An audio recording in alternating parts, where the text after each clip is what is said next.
जय हिंद दोस्तों, स्वागत है आपका हिमाचल प्रदेश ज्ञान क्लासेस में। और आज पहली क्लास आपकी है वो है कांगड़ा डिस्ट्रिक्ट की। ध्यान से आप सुनिएगा। कांगड़ा डिस्ट्रिक्ट, कांगड़ा जिले की बात कर रहे हैं क्योंकि हिमाचल के टोटल जिले जो हैं वो 12 है। तो कांगड़ा जिला जो है उससे जुड़े हुए सवाल है। हिमाचल प्रदेश ज्ञान में सबसे पहले आया है कांगड़ा डिस्ट्रिक्ट।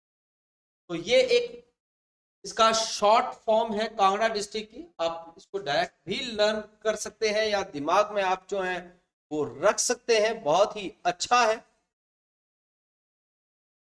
कांगड़ा डिस्ट्रिक्ट का जो है जिले के रूप में गठन 1 नवंबर 1966 को हुआ था।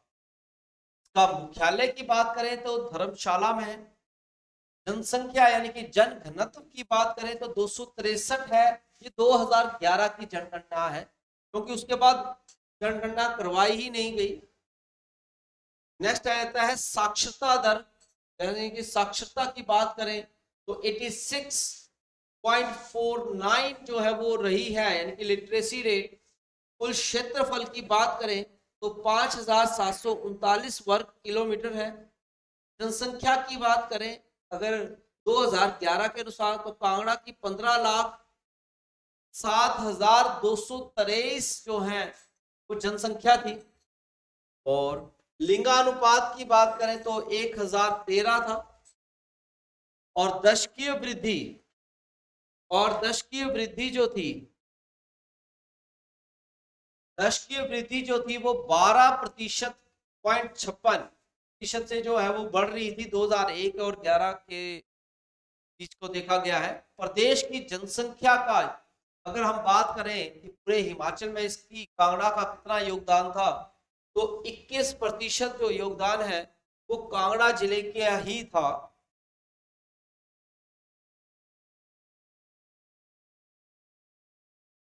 और इसी प्रकार से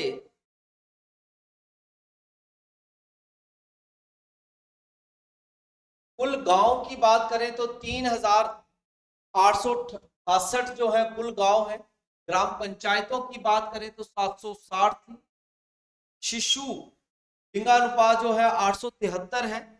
विकास खंड 15 है। ग्रामीण जनसंख्या की बात करें तो 14,20,864 जो है वो ग्रामीण जनसंख्या है कांगड़ा जिले की। इसके बाद भौगोलिक स्थिति की बात करते हैं।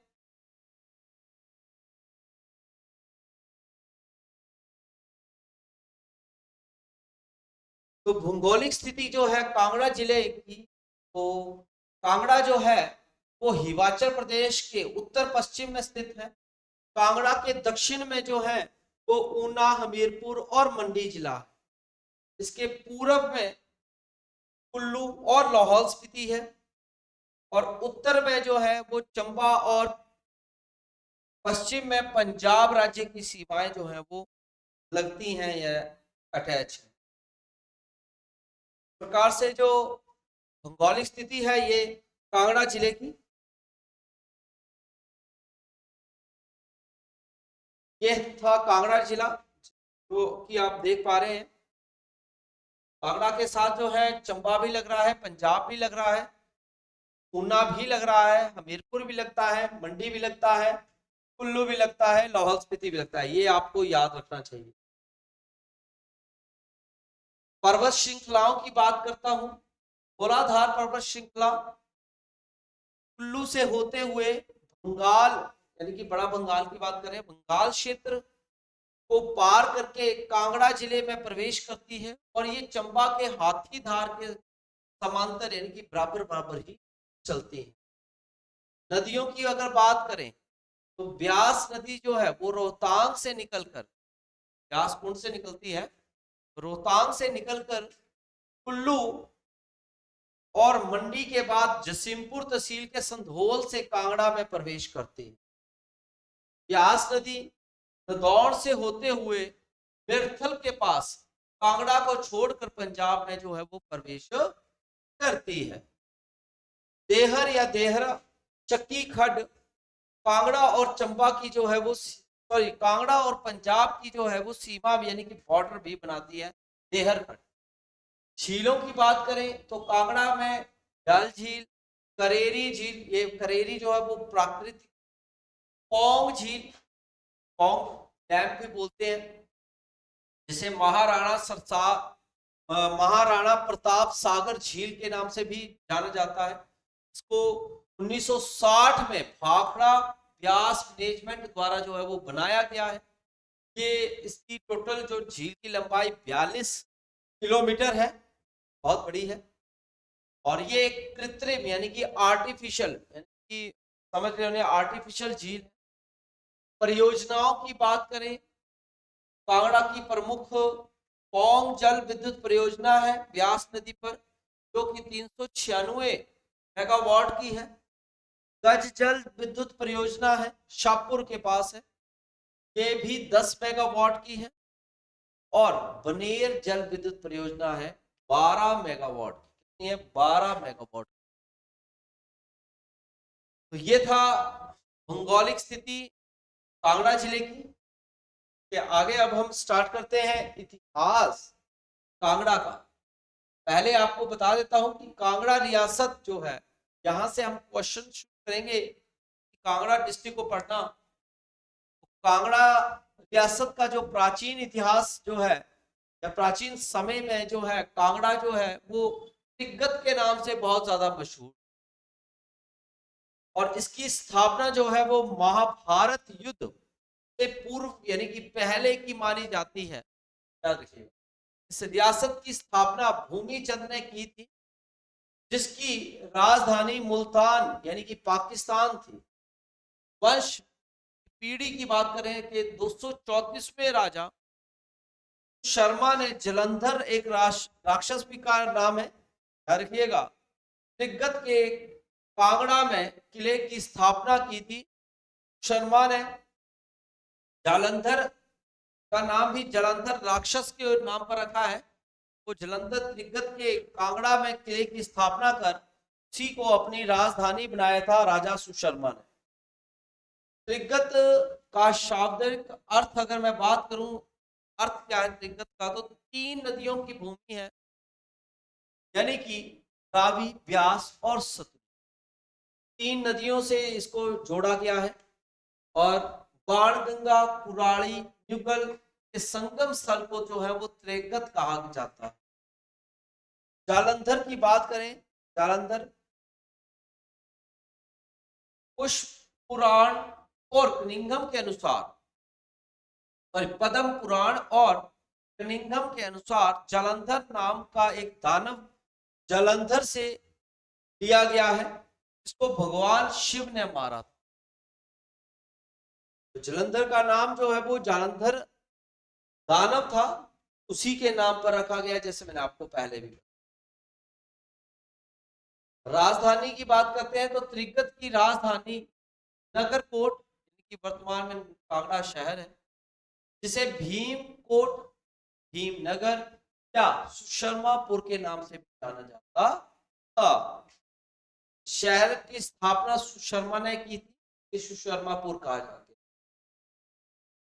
महमूद गजनवी के दरबारी उतवी ने अपनी पुस्तक में इसे भीमनगर, फरिश्ता में भीमकोट और अलबरूनी ने इसको नगरकोट की भी संज्ञा यानी कि नाम दिया है। अलग अलग सभी ने जो है को यानी कि कांगड़ा को अलग अलग नाम से पुकारा है। पुस्तकों की बात करते हैं, त्रिगत का नाम महाभारत, पुराणों, रास्तरंगिणी। और अगर हम पाणिनि की बात करें तो पाणिनि की एक किताब है अष्टध्यायी। तो अष्टध्यायी में भी त्रिगत को जो है आयुध जीवी की संज्ञा या संघ कहा गया है। महाभारत काल में, महाभारत के युद्ध में सुशर्मा ने जो है वो कौरवों के पक्ष से भाग लिया था, यानी कि उनकी तरफ से लड़ाई की है। ये भी कई बार पूछा गया क्वेश्चन है कि किसने जो है हिमाचल का कौन सा ऐसा राजा था जिसने कौरवों के पक्ष में जो है युद्ध किया था महाभारत में। शर्मा आएगा आंसर। ने मत्स्य देश के राजा विराट पर आक्रमण किया। तो कौन से राजा पर आक्रमण किया था? तो विराट पर किया था। और कांगड़ा का क्या अर्थ है? कांगड़ा का अर्थ है कान का गढ़।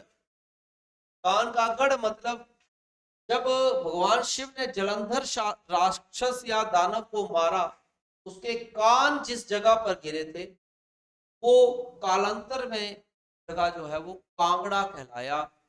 कान का गढ़ मतलब जहां पे उसके कान गिरे थे। अगर हम कांगड़ा में यूरोपीय यात्रियों की बात करें तो 1615 ईस्वी में थॉमस कोरियाट आए थे। 1666 में हेवनोट आए थे। 1783 में फॉस्टर आए थे। 1832 ईस्वी में विलियम वुडक्राफ्ट जो है कांगड़ा की यात्रा की। बारी बारी है तो पहले आपको याद रखने हैं यूरोपियन। तो सबसे पहले आए थे वो कौन थे? और हेनसांग 635 ईस्वी में कांगड़ा के राजा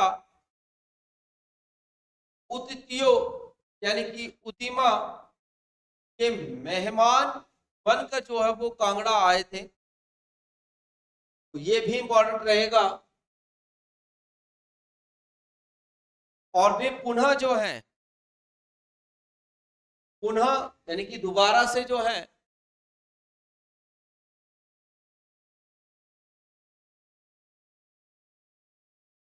छह सौ तरतालीस ईस्वी में फिर से कांगड़ा आए थे। कांगड़ा के राजा पृथ्वीचंद ने जो है कश्मीर के राजा शंकर बर्मन के विरुद्ध जो है वो युद्ध किया है। याद रखिएगा, शंकर बर्मन के विरुद्ध युद्ध किया है। मध्यकालीन इतिहास अगर बात करें कांगड़ा जिले की, मध्य इतिहास कालीन में बात करूं तो महमूद गजनबी कांगड़ा कब आया था? तो 1009 में कोहिंद के राजा आनंद पाल और उसके पुत्र बृहंग पाल को हराकर कांगड़ा पर जो है उन्होंने आक्रमण किया। उस समय कांगड़ा का राजा जो था वो जगदीश चंद्र था। उस समय कांगड़ा का राजा कौन था? जगदीश चंद्र था।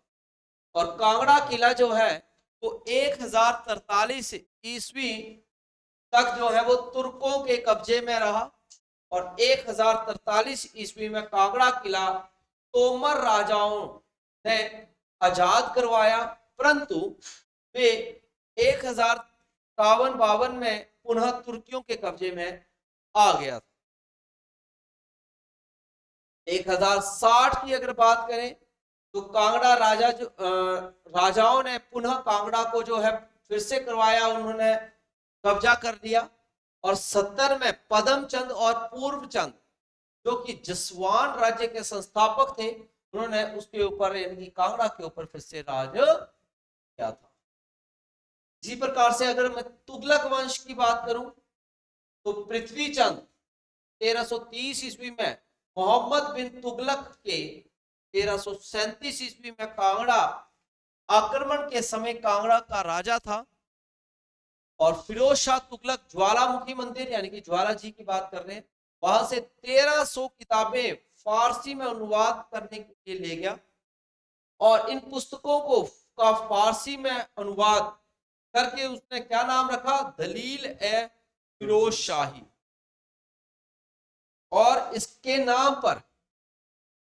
नाम से अनुवाद कर इजुद्दीन खालिद खानी ने किया था। यानी कि इसका ट्रांसलेट किसने किया था, अनुवाद किसने किया था?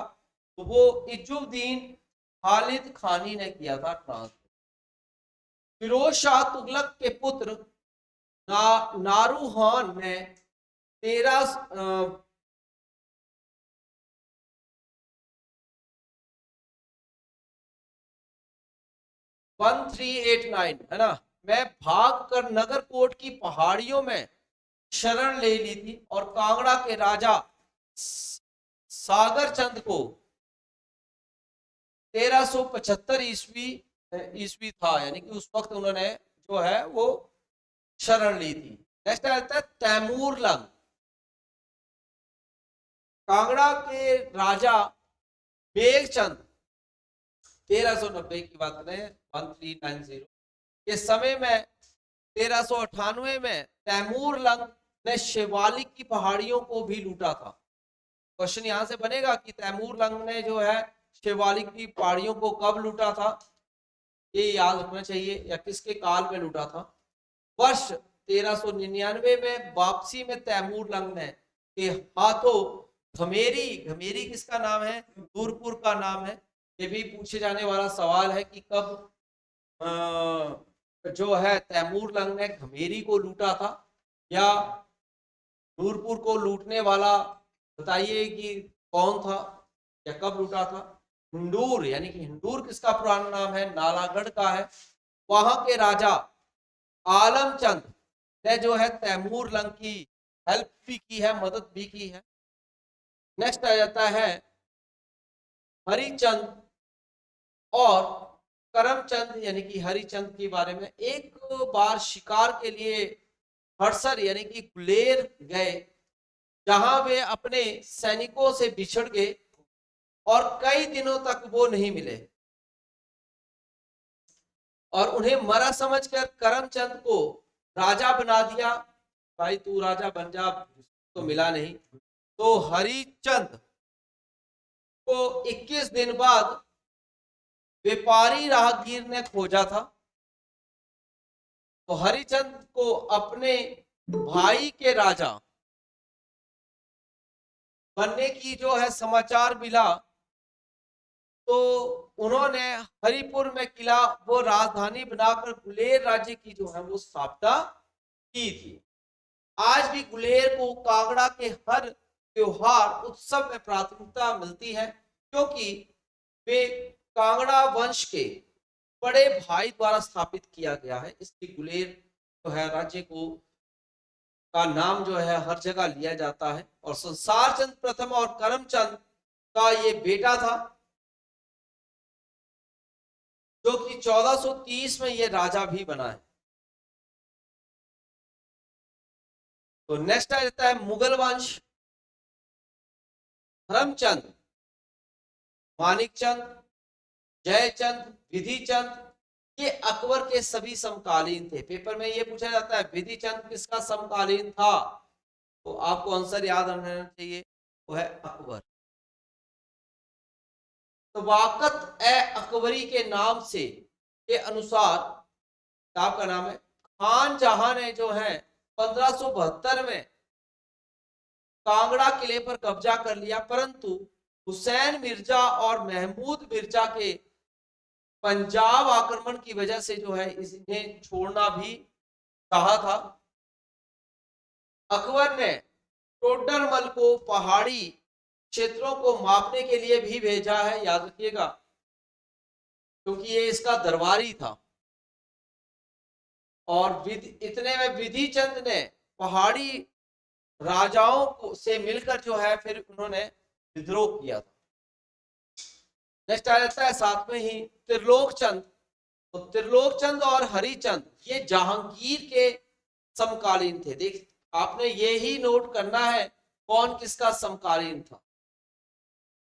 हरिचंद द्वितीय के समय में नूरपुर के राजा सूरजमल ने विद्रोह कर चंबा में शरण ली थी, और सूरजमल के छोटे भाई जगत सिंह और राय रैन विक्रमजीत की मदद से 1620 ईस्वी में कांगड़ा किले पर नवाब अली खान ने कब्जा कर लिया, और नवाब अली खान कांगड़ा किले का जो है पहला मुगल किलेदार भी बना। तो ये भी इंपॉर्टेंट क्वेश्चन रहेगा, पहला मुगल किलेदार कौन था कांगड़ा का, तो वो था नवाब अली खान।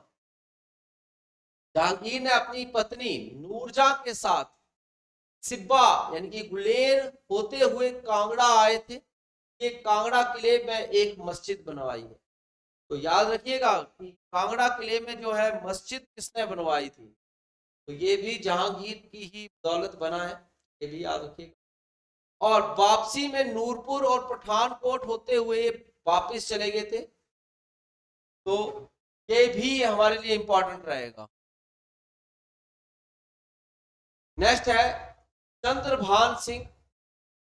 कांगड़ा वंश का अगला राजा जिसे मुगलों ने राजगीर की जागीर देकर अलग जगह बसा दिया था। चंद्रभान सिंह को 1660 ईस्वी में औरंगजेब ने गिरफ्तार किया। और विजय चंद की बात करें तो विजय चंद ने बीजापुर शहर की नींव रखी है और उसे ही अपनी राजधानी भी बनाया था। आलमचंद की बात करते हैं तो उन्होंने सुजानपुर में 1697 में आलमपुर शहर की नींव रखी है। हमीर चंद ने आलमचंद का के पुत्र थे। हमीर चंद ने हमीरपुर में किला बनाकर हमीरपुर शहर की नींव रखी है। कई बार ये पूछे गए हैं कौन सा शहर किसने बसाया है। इसी के कार्यकाल में नवाब सैफ अली खान ने जो है कांगड़ा किले का अंतिम मुगल किलेदार भी बना है। ये भी हमारा इंपॉर्टेंट क्वेश्चन है। नेक्स्ट आ जाता है हमारा राजधानियों से जुड़े हुए, तो इसको हम नेक्स्ट क्लास के लिए रखते हैं। तब तक के लिए बने रहिएगा नेक्स्ट क्लास के लिए। जय हिंद, जय भारत।